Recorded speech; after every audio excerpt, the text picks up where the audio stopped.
বান্দার সমস্ত ইবাদত এবং আমল সব কিছু গ্রহণযোগ্যতা, সব কিছু পরিশুদ্ধতার নির্ভর করে আছে অন্তরের উপর। অন্তর যদি ঠিক থাকে তাহলে এগুলো আল্লাহ তাআলার কাছে গ্রহণযোগ্য হবে, আর অন্তর যদি ঠিক না থাকে গ্রহণযোগ্য হবে না। এই কারণে আল্লাহ রাসূল সাল্লাল্লাহু আলাইহি ওয়াসাল্লাম সহিহ বুখারীর প্রথম হাদিস আপনারা জানেন, ইন্নামাল আমালু, নিয়তটা কিসের সাথে জড়িত? নিয়তের জায়গা কি? আমরা তো নিয়তকে তৈরি করে নিয়েছি, নিয়ত কি করেছি? সাজাই নিয়েছি।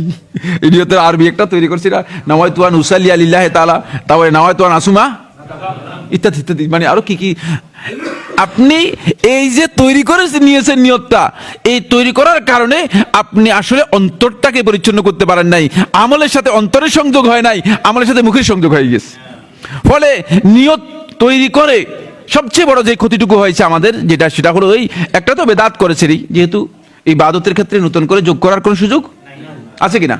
প্রশ্নই নাই, ইবাদতের ক্ষেত্রে কোনো সুযোগ নাই নতুন করে যোগ করার। আরেকটি ক্ষতি হয়েছে, যেটা সবচেয়ে বড় ক্ষতি, সেটা হলো এই আপনার প্রত্যেকটি ইবাদত যেহেতু আপনার অন্তরের সাথে সম্পৃক্ত হবে, এর নিয়তটা আপনার অন্তরের মধ্যে যাবে, আল্লাহর সন্তুষ্টির জন্য কাজটি করবেন, আপনি এটাকে অন্তর পর্যন্ত যান নাই, শুধু মুখ পর্যন্ত রেখে কি করেছে, ছেড়ে দিয়েছেন। ফলে অনেকে দেখা যায় যে জোহরের সালাত আদায় করতেছে, নিয়ত পড়তেছে আসরের, এরকম দেখা যায়। আর অনেকে বলে ভাই আমি তো নিয়ত জানি, নিয়ত জানি আমি কি করবো কি করবো, আল্লাহু আকবার, কি করবো কি করবো, আল্লাহু আকবার। ইবাদতের মূল যেই চেতনা রয়েছে, ইবাদতের মধ্যে যে আল্লাহ রাব্বুল আলামিনের সন্তুষ্টির ইচ্ছা, যে আমি আল্লাহর সন্তুষ্টির জন্য ইবাদত করতেছি, সেই ইচ্ছাটুকু তার মধ্যে কি করে না, কাজ করে। ফলে সেই ইবাদতের সেই চেতনায় তার মধ্যে আসেনি।